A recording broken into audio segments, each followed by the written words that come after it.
There's some comments from our friend David Mayo, 1987, about clear. You should read this stuff, it's amazing. 1978, the state of Dianetic clear was announced. Within a few months, 2 other states of clear was introduced, and a state of natural clear and past life clear was introduced. All those states have been canceled by RTC, by the way. You are now canceled. You are not natural clear anymore because RTC says so. The number of people attesting correctly or falsely have been attained the state of clear, enormously increased during and after the period of time of when this was going on. I think it was 87. There was a considerable amount of upset and confusion about the state of clear, which I think continues on today. There were those who considered that the Dianetic clear was not a real clear, and the only real clear was, like them, clearing cores. Well, there are harmonics of clear. I just know that. Some felt that Dianetic clear explained that they had never been able to run Dianetic auditing successfully. So because they were clear. Does that make a lot of sense to you?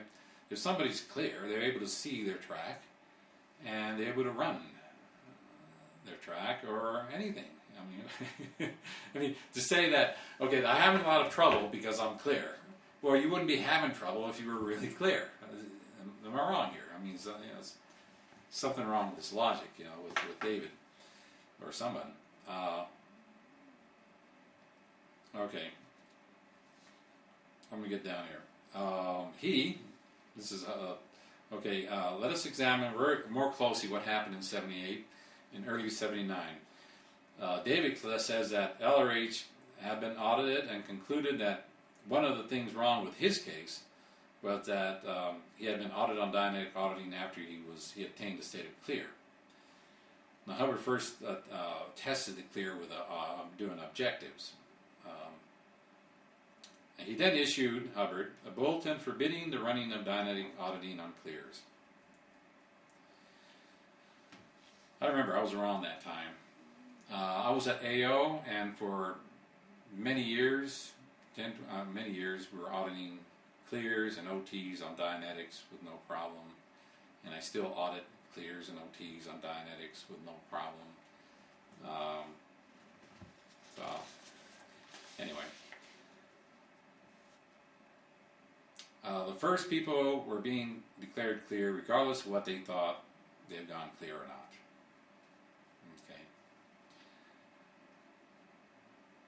Okay. There's a lot of pages, so I'm not going to read everything here. But he really gets intensive. The states of MES clear, theta clear, cleared theta clear, clearing cores clear, clear OT, word clear, Dianetic clear, all David says these are like all harmonics of different clearing, and I agree with him on that. See, I'm not totally against David Mayo.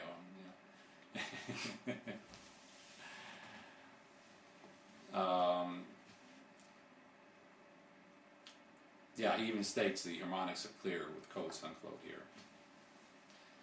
The truth appears to be that there are various stages of releases, at each one of which you are clearer and clearer.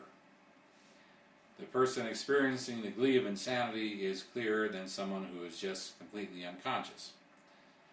It was PR and marketing considerations that led Hubbard to decide that certain people were clear at a certain point, and that they therefore had no reactive mind. However, this assertion is a lie, says David Mayo.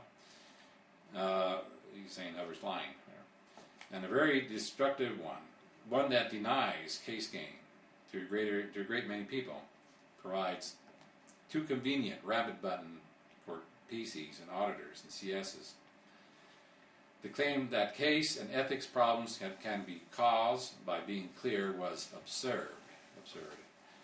The declaration of open clearing was ravening, actually.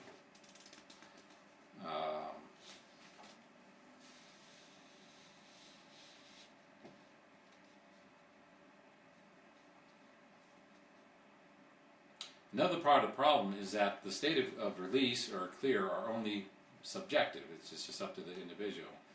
Asking an aberrated person to decide when he feels or thinks that he is no longer aberrated, well, is asking for a delusion, he says.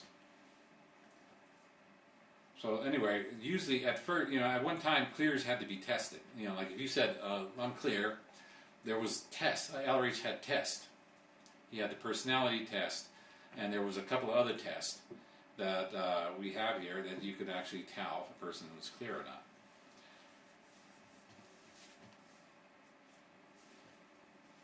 And so finally he says here, regardless of what state is named, the recognition that a person can continue to become clearer restores the hope and makes progress possible. This is 1988 he wrote this. Okay, now some of you might still be confused about clear. Let's go back to our stable datum, L. Ron Hubbard.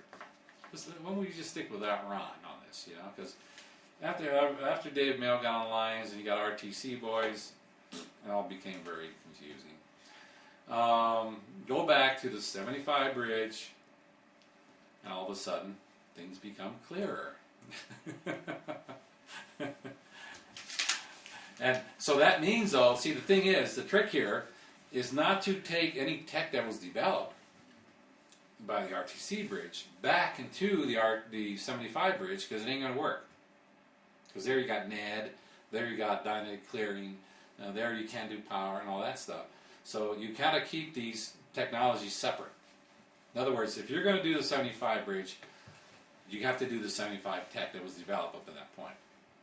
If you try to mix these, you're mixing practices, and it doesn't work. You're going to become confused. You're going to say, oh, which process should I run? Or, David said this, and RTC said that. We stick with Hubbard. And when we do the 75 bridge, that's the bridge you get. Not my version. Certainly not someone in doubt about OT3. You get to